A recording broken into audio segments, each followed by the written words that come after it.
자, 다음은 송작두의 거세경제 시간인데요. 오늘은 약간 국뽕반전 빌로 좀 해봐야 될 것 같습니다. 자, 앞으로 우리나라의 신규 산업 중에 특히 이제 내년부터 일어날 중동이라든지 뭐 우크라이나라든지 해외에 나갈 신규 사업들 중에 뭐가 유망하겠느냐라는 부분을 봤을 때 내년부터 스마트팜이 앞으로 한국 경제와 건설 내지는 내수 수출을 주도할 어떤 새로운 테마가 될 것 같다라는 생각이 듭니다. 왜 그러냐면 일단 현재 각 국가들의 기후위기 상황으로 통해 가지고 농사가 잘 지어진 대륙이 별로 없어요. 유럽도 그렇고 북미, 남미가 전부 다 흉작입니다. 이건 송 작가가 예언을 했던 거거든. 아, 그렇죠. 그래서 이러한 흉작에 맞춰서 지금 이제 우크라이나 전쟁이 끝나지 않을 거기 때문에 내년도에 러시아는 파종을 정상적으로 할 수 있지만 우크라이나는 정상적인 파종이 불가할 거예요. 현재 이게 러시아는 전쟁을 하고 있어도 여유가 만만해. 돈도 더 많이 벌고 있고 전쟁을 하면서 그렇죠. 국민들 피해도 없고 천연가스 오르는 거 보세요. 그렇다고 뭐 자국 지역에 대해서 무슨 피해를 받거나 이런 게 없는 반면에 우크라이나는 사실상 지금의 농업 기반을 완전히 상실했어요. 1차적으로 인구가 없습니다. 농사를 지을 만한 인구들이 없어요. 다 난민으로 나갔거나 아니면 강제 징집을 당하고 예비군에 소집이 돼 있거나 뭐 이래서 전혀 관리가 안 되기 때문에 우크라이나발 식량 위기가 반드시 있을 겁니다. 그리고 동남아시아 지역에서 이제 생산되는 쌀 같은 경우에도 아마 이번에 소출이 많이 줄기도 할 거고 그쪽에 여러 가지 경제적 위기 때문에 쌀 수출을 하는 데 있어서 단가를 확 끌어올리거나 하는 방식으로 전 세계적인 양이 부족해서가 아니라 양도 부족하지만 이 식량을 전략 자원화 해갖고 이걸로 갖고 시장을 흔들려고 하는 세력들이 점점 더 많이 나타나게 될 거예요. 그래서 일단 가격도 오르고 물건도 품귀인 상황이 일어나게 되다 보니까 그걸 대체할 수 있는 작물을 찾기 위한 방식으로 스마트팜이 대세를 이룰 거라고 봐집니다. 스마트팜이 뭔지 간단하게 얘기하면 그냥 농사를 4차 산업혁명의 그 일종의 변환의 방식을 접종을 시켜갖고 새로운 농법을 만드는 거예요. 그래서 IoT라든지 클라우드, 빅데이터, 그리고 모바일이나 서버를 이용한 전체적인 관리와 생산, 판매 이런 것까지 전반적인 초연결, 그리고 인공지능, 자율농법, 뭐 요런 형태를 농업에 접종시키려고 하는 노력인 거죠. 그래서 이러한 스마트팜 기술에 한국의 현재 기술력이 전 세계의 탑인 네덜란드와 맞짱을 뜰 수 있는 정도의 수준에 올랐다는 거죠. 그래서 그동안 우리가 한 20년 전부터 2000년대 초반부터 스마트팜 국산화 표준화 프로젝트를 진행을 해왔습니다. 그래서 1세대 때는 편리성을 증진하는 걸로 가고 2세대 때는 네덜란드 추격형, 그러니까 생산성 향상이에요. 네덜란드 추격을 할 수 있는, 네덜란드만큼 할 수 있는 일종의 능력을 키우는 게 2세대였는데 이게 2016년도에 끝났고 2016년 이후에는 어느 국가에서도 성공하지 못한 일종의 크라우드 기술과 AI 기술을 접목해가지고 스스로 작물들을 감시하고 그 작물에 필요한 생존 조건, 거기에 따른 각종 뭐 급수부터 배양이라든지 온도 조절, 습도 조절 이런 것들을 완전 자동화할 수 있는 시스템까지 올해 드디어 완성을 시켰습니다. 여기에 비장의 무기를 하나 더 보탠 거죠. 자, 그래서 이러한 기술들이 전부 다 일반 기업에서 만들어진 기술이 아닙니다. 한국의 스마트팜은 농촌진흥청과 카이스트가 공동으로 개발해가지고 그와 관련된 기술들이 사실상 오픈돼 있어요. 그러니까 이제 우리나라 스마트팜 기업들을 보면 코오롱 글로벌입니다. 코오롱 글로벌을 제외하고는 마땅하게 스마트팜 기업으로서 내세울 게 없는 상황이지만 그게 왜 그러냐면 우리나라는 스마트팜이 그렇게 크게 필요가 없거든요. 그러니까 지금 스마트팜이라고 분류되어 있는 섹터들을 그 종목들을 보시면 대부분 그렇게 비중이 크지가 않아요. 근데 실제로 유일하게 코오롱 글로벌은 네옴시티랑 MOU를 체결을 했단 말이에요. 그러니까 실제적으로 이제 수출이 가능한 기술력을 가지고 그거를 이제 스마트팜을 만들어낸 겁니다. 그래서 다른 회사는 거의 없어요. 거의. 전무하다 보시면 됩니다. 일상적으로 이제 스마트팜을 만든다고 하면 일반 노지 작물에 비해서 단가가 비싸다라고 하는 이 투자 비용의 한계를 갖고 있습니다. 왜냐하면 그동안 전 세계의 스마트팜을 장악하고 있던 거는 네덜란드의 프리바사라고 하는 아주 오래된 스마트팜 전문 회사가 있어요. 그래서 얘네들이 사실상 전 세계 스마트팜을 독식하다시피 기술을 갖고 있습니다. 물론 이제 일본이라든지 독일, 프랑스에서 일부 하고는 있지만 프리바가 가성비와 성과를 통해 갖고 최고의 실적을 내고 있다는 거죠. 그래서 우리가 시도했던 경쟁 대상이 프리바였는데 우리가 프리바를 따라잡았다는 겁니다. 그럼 따라잡았는데 우리나라는 왜 스마트팜을 하는 제대로 된 기업이 없냐? 이 우리나라에서 스마트팜을 지어갖고 돌리는 게 오히려 손해예요. 그냥 노지에서 키우는 것만으로도 충분합니다. 현재 화면에 보고 있는 이게 이제 아파트 내부에서 만들어낸 스마트팜이거든요. 현대건설이 한 겁니다. 현대건설이 한 건데, 문제는 이게 에너지가 진짜 많이 들어가요. 생각보다. 그렇죠. 그래서 굉장히 비효율적인 겁니다. 그래서 앞으로 우리나라 스마트팜의 새로운 활로를 찾을 수 있는 지역으로 중동이, 특히 사우디아랍에미레이트가 집중적으로 떠오르고 있습니다.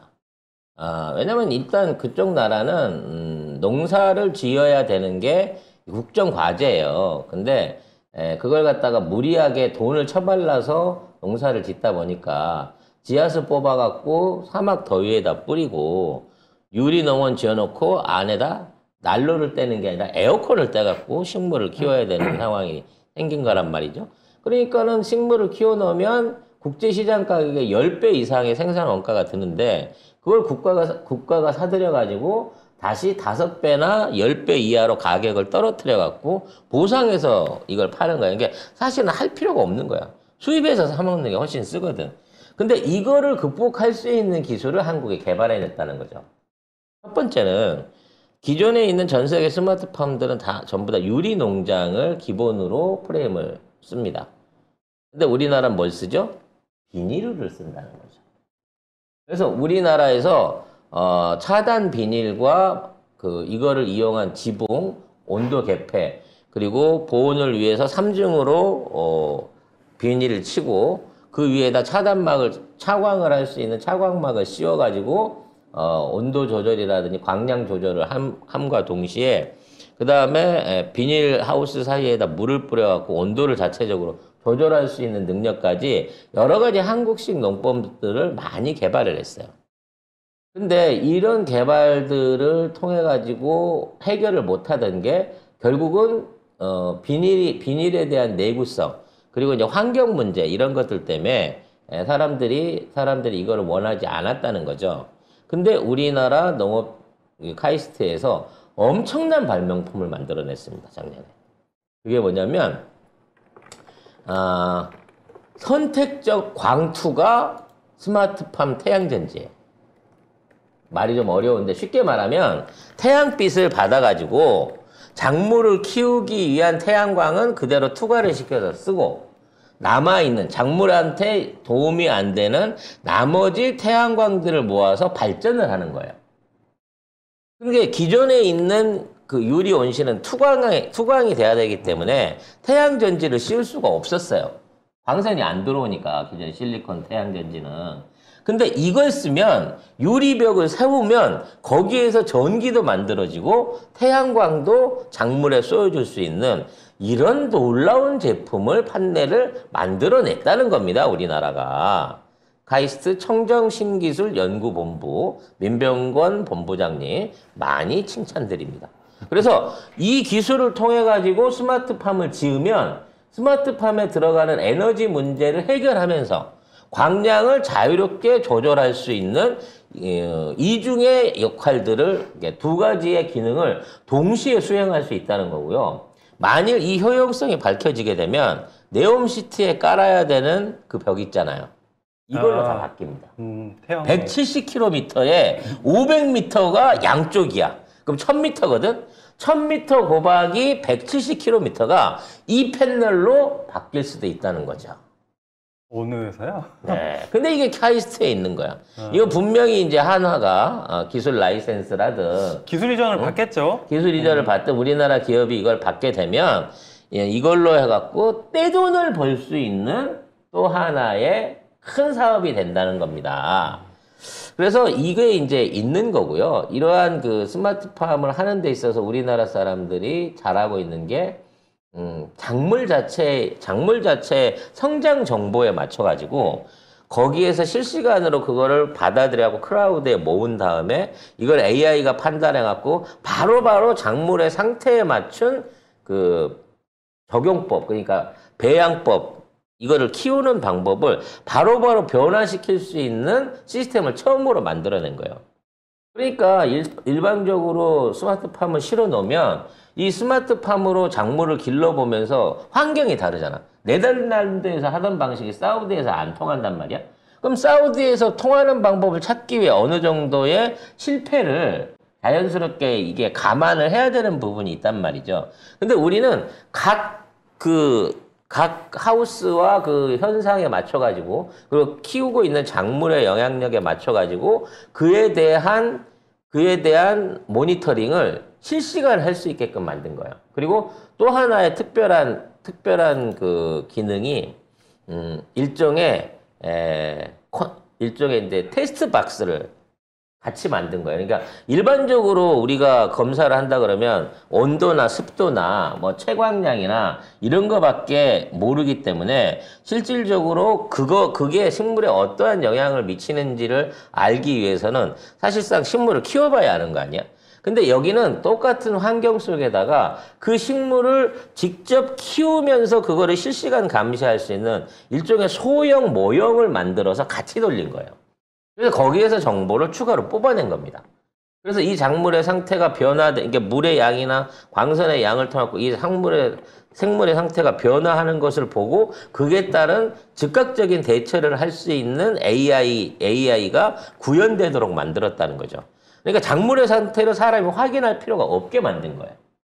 그리고 우리나라가 하고 있는 스마트팜의 이제 특별한 농법이 조명이 다릅니다. 아까 얘기한 그거는 이제 그 천정에서 떨어지는 조명이지만 해가 떨어지면 조명을 켜서 이거를 키워야 되잖아요. 그러니까 예전엔 다 이게 LED를 썼었는데 LED보다 실제 태양광에 가까우면서 생육 조건을 훨씬 유리하게 낼 수 있는 특수 등을 쓰는 거예요. 그래서 이 등을 쓰게 되면 광량을 자유롭게 조절할 수 있기 때문에 기존의 스마트팜 적체 기준이 한 4개, 5개였다고 치면 이거를 무한대로 끌어올릴 수 있는 거야. 그러니까 그늘이 지지 않고 위에 뚜껑이 덮어져 있고 옆에 있는 공간이 좁아도 충분한 광량을 받고 생육이 될 수 있게끔 촘촘하게 들어갈 수 있는 기술을 만든 거란 거죠. 여기 있는 화면을 보면 콜마 그러니까 국내 회사이긴 한데 이건 자기네들이 직접 한 게 아니에요. 이것도 다 투자입니다. 플랜티팜이라는 회사에다가 이 콜마 BNH가 투자를 해서 만든 거예요. 이게 이제 그 작가님이 말씀하시는 광량을 이제 위에 보면 조명이 다 달려있죠. 되게 촘촘하게. 그래서 쭉 이어져 있는 형태로 이렇게 돼 있는 겁니다. 그러니까 이게 국내에서는 대부분 다 이런 식이에요. 그러니까 자기네들이 직접 만들어서 개발한 게 아니고 대부분 다 투자를 한 겁니다. 실제 개발을 한 회사는 규모가 그렇게 크진 않아요. 그래서 이게 융복합이에요. 즉 스마트팜이 만들어지지만 이걸 전체로 어느 화사가 개발하는 게 아니라 종묘는 종묘 부분, 그리고 조명은 조명, 물을 급수 시스템 같은 경우에도 외국의 급수 시스템 같은 경우에는 물을 흐르게 해갖고 이걸 담궈 놓거든요. 아니면 베이지라 그래갖고 솜 같은 형태의 푸석푸석한 수지나 솜 같은 형태에다가 항상 물이 적셔 있는 형태를 하게끔 되어 있는데 우리나라는 뿌리에다가 필요할 때마다 물을 뿌려요. 바로 분무를 하는 거죠. 이겁니다. 네. 그래서 이러한 분무지를 통해 갖고 키우기 때문에 사실상 식물이 취할 수 있는 최소량의 물만 제공할 수 있는 거죠. 근데 물이 풍부한 나라에서는 굳이 이렇게 할 필요가 없는데 중동 그러게요. 국가들 같은 경우에는 이걸로 전략할 수 있는 물의 양이 20배에서 많은 작물은 100배까지도 가능하다고 합니다. 그래서 이와 같은 다양한 융복합 기술들이 우리나라 스마트팜 안에 전부 다 들어있다는 거죠. 그리고 이것들을 한꺼번에 통합해가지고 국제시장에다가 내놓으려고 하는 노력들이 이제 본격화되고 있다는 겁니다. 농진청을 중심으로 해서. 이게 다 문재인 대통령께서 기획하고 만들고 한 프로젝트인데, 윤석열이 지가 했다 그럴지 모르겠지만, 아무튼 이런 스마트 팜을 통한 해외 진출이 본격화된다는 겁니다. 그래서 이제는, 정부 대 정부 차원에서 먼저 이거를 기술 보증 내지는 투자 보증을 해주고 여기에 나가 있는 각 부서별의 업체들을 모아가지고 얘네들을 한꺼번에 팀으로 묶어가지고 이걸 설계하고 구성하고 하는 일종의 전문가들 집단, 그러니까 스마트팜 각 분야의 전문가들 집단들을 모아가지고 완성품을 만들어내는 일종의 프로젝트 모듈화가 필요합니다. 그러니까 현재 그 진행되고 있는 거는 대부분 다 파일럿 프로젝트에서 그 이제 단위로 이제 좀 쪼개져 있는 형태로 되어 있어요. 이게 좀 더 나중에는 확장이 되겠죠.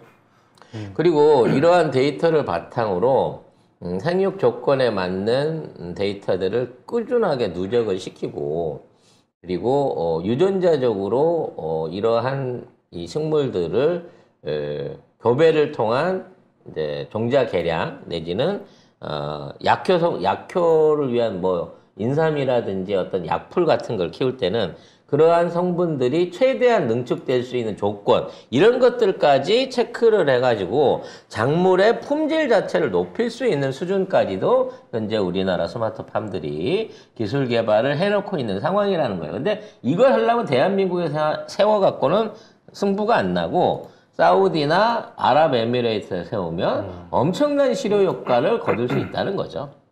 그리고 뭐 예를 들어 우크라이나를 가더라도 당장에 우크라이나의 그 넓은 데다가 땅 파서 그냥 광역으로 농사를 짓는 것보다는 차라리 필요로 하는 긴급한 지역에 스마트팜을 짓고 거기에서 기본적인 식량이라든지 필요로 하는 것들, 종자, 묘목 같은 것들을 키워낸 다음에 그 다음에 넓은 데다가 옮겨 심는 방식으로 이런 걸로 농업을 재건해야 된다라는 얘기가 나오고 있는 거죠. 그러니까 종자 전문 스마트팜 같은 것들이 그쪽 지역에 만들어지게 되면 그쪽 지역의 땅은 뭐 기계로 갈아버리면 되니까 충분한 종자를 만들어서 공급할 수 있는 이러한 준비까지도 우리 농업진흥청이 현재 진행을 하고 있다고 합니다. 우리나라가 의외로 전 세계적으로 우수한 종자들이 굉장히 많다 그래요. 그리고 이러한 그 다양한 제품 종류, 약초부터 시작하고 작물까지 엄청나게 많은 생물군의 보고라고 합니다. 그러니까 우리가 사계절이 뚜렷한 데다가 워낙 뭐 대외적인 교류가 많다 보니까 굉장히 많은 변종들과 다양한 종류들이 있는 거예요. 그러니까 우리나라의 토종 쌀만 하더라도 2,000종이 훨씬 넘는다 그래요. 쌀 종류가 우리는 모르고 있지만 우리가 그동안 5,000년 역사 동안 농경을 하면서 키웠던 쌀 종류가 2,000종이 넘을 정도로 굉장히 다양한 군을 갖고 있고 아직도 발견하지 못한 미기록종들이 수두룩하다고 합니다. 이러한 그 유전적인 우수한 종자들이 가장 많이 있는 게 백두대간하고 DMZ라고 해요. 백두대간과 DMZ가 연결되어 있는 부분에 대한 탐사를 조금만 해보면 진짜 지금 지구상에서는 유래를 찾아볼 수 없었던 기능성 약효를 가진 어떤 약성분이라든지 또는 새로운 형태의 작물이라든지 이런 것들을 찾아낼 수 있을 것이다 라고 지금 기대를 하고 있습니다. 아무튼 스마트팜 확대는 이제 전략 사업이 됐어요, 대한민국에. 실제로 앞으로 세계의 스마트팜 자체를 수출하기 위해서 우리가 지금 이 AI까지 갖춰놓은 스마트팜 개발 3단계를 2016년도부터 진행을 했던 겁니다. 그래서 이게 작년도에 어느 정도 이제 전체적인 완성이 됐고, 아까 말씀드렸던 그러니까 선별적으로 식물에게 보낼 이 적색광, 청색광을 보내고 나머지 광선으로 태양열을 만들어낼 수 있는 이 판넬까지 여기에 시너지를 더해준다고 하면 앞으로 이 기술을 받아들여서 스마트팜을 짓겠다고 하는 국가는 어마어마한 수준이 될 거고요. 기존에 네덜란드가 차지하고 있었던 이 시장 점유율을 완전히 깎아먹을 수 있다는 겁니다. 그래서 종자부터 시작해서 스마트팜 기술, 그리고 그와 관련된 다양한 그 소재들과 부품들에 대한 개별적인 기술력, 융합력, 그리고 정부의 의지까지 갖춰져 있는 데다가 우리가 해외에 나가갖고 농업협력을 벌린 지가 벌써 40년이 돼가요. 80년대부터 나가기 시작했으니까. 그러니까 사실 우리나라의 농업진흥청한테 도움 안 받은 저개발 국가가 거의 없습니다. 아프리카 같은 경우가 이제 제일 수혜를 많이 보고 있고, 지금 동아시아라든지 중동 같은 지역에도 한국 농업기술에 대한 어떤 새로운 그 각인들이 계속 일어나고 있어요. 아랍에미레이트에서 우리가 쌀 농사 지어냈잖아요. 물론 그 정수한 물이라서 그게 뭐 헥터당 뭐 1,000만 원씩 들었다고 하더라고, 물값만. 그러니까 그게 남는 장사는 아니지만 어찌됐거나 한국의 농업기술과 종자기술들이 전 세계 어느 나라보다 우수하다는 걸 지금 인정받고 있는 상태인 거고, 앞으로 식량에 대한 중요성, 그리고 스마트팜의 실효성에 대한 것들이 좀 더 공개가 되고, 네옴시티라고 하는 좋은 시발점이 있어서 거기에서 성공적인 스타트만 해준다고 치면 내년도에 이 스마트팜과 관련된 신생업체, 그리고 기존에 스마트팜을 하고 있는 기업들의 실적 향상이 눈에 띄게 보여질 수 있는 부분이 있다는 겁니다. 제가 하나 보여드리면, 이제 국내에서 아예 없는 건 아닌데, 이게 이제 우리 기술이라는 이제 상장되어 있는 주식이에요. 스마트팜 사업을 하고는 있습니다. 이런 컨테이너가 있으면 이 안에 이런 형태로 다 되어 있는 건데, 근데 실제 이 회사가 왜 제가 이제 다 작다고 얘기를 하냐면, 이 회사의 매출액은 고작 100억이에요. 100억. 근데 이 회사가 스마트팜만 하는 게 아니잖아요. 되게 많이 합니다. 해상풍력, 방산, 그 다음 철도까지 다 해요. 근데 매출액이 100억이에요. 근데 이 스마트팜은 그 규모가 얼마겠냐고. 거의 안 됩니다. 그렇지. 네. 아직은 되게 작은 시장이에요. 근데 이제 나중에 따라서 가면 국내의 시장으로는 스마트팜은 성장 가능성이 없고, 해외 수주를 통해서 그 활로를 뚫어야 되는데, 그렇죠. 그렇게 해야 돼요. 그게 내년부터 본격화될 수 있다라는 좋은 소스를 전해드리면서 어차피 내년 준비하시라고 알려드린 거예요. 그렇게 생각을 하고 국뽕반전처럼 들으시기 바라겠습니다. 스마트팜으로 우리가 전 세계를 미겨 살릴 날이, 한국의 농업기술로 전 세계를 먹여 살릴 날이 머지않다라는 부분을 인식하시기 바라겠습니다.